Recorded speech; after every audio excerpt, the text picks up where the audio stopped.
Hello everyone and welcome. Intangible cultural heritage can be a really tricky concept to define, and it can be really hard to figure out how to use it in interpretation and in storytelling. There are some brilliant examples out there though, but I thought let's just have a look at what actually is and what does it mean when we talk about intangible heritage, and also have a look at some examples of what it can be, and have a look at how we can actually use it and incorporate it in interpretation and storytelling. As always, remember to like the videos, subscribe to the channel, and add your comments. It would be really great to hear some of your examples here. Now, first of all, what actually is intangible cultural heritage? Well, according to UNESCO, and these definitions change, by the way, all the time, but in the year 2021, according to UNESCO, the definition is traditions or living expressions inherited from our ancestors and passed on to our descendants.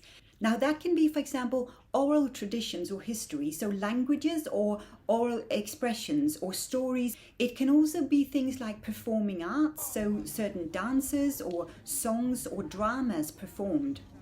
Also social events like certain rituals or ceremonies that might not have been described or written down but carried out, and ceremonies, for example, that have developed over time. Knowledge about traditional craftsmanship, so for example tool or weapon making and use, often that is something that has been passed on from sort of master to student or pupil, but without, again, really any kind of tangible heritage to go by. Also knowledge around certain practices, especially natural practices like preservation. It can be food heritage or traditions around these practical aspects. Now, if we look at how this can be used in interpretation and storytelling, there are some brilliant examples out there. Now, recreating or reenacting certain events, like, for example, a battle or a wedding or a certain historical event or ceremony, traditions, practices, is a great way of incorporating intangible heritage in your interpretation and storytelling. Also, live storytelling. You see this often in live storytelling, where you can have actors, for example, dressing up in copies of historical costumes or acting like a certain historical character, is a brilliant way of incorporating a historical spirit. Of course, very often with a certain modern twist, so it becomes relevant for today's audiences, but it's a brilliant way of keeping a certain spirit and atmosphere alive.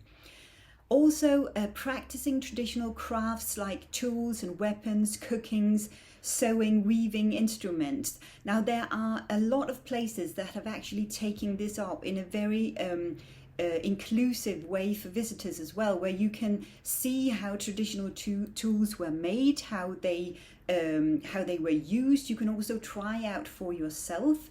The same goes for things like living in a certain historical period. So trying what it's like to live in the Iron Age or in the Renaissance or something, by wearing the clothes, copies of the clothes, by carrying out the daily tasks, is a brilliant way also of incorporating both tangible heritage with the intangible.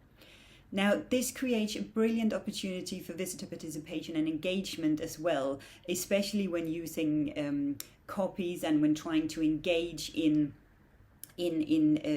how did this work, what can be done, what was it like even to wear this particular outfit, for example.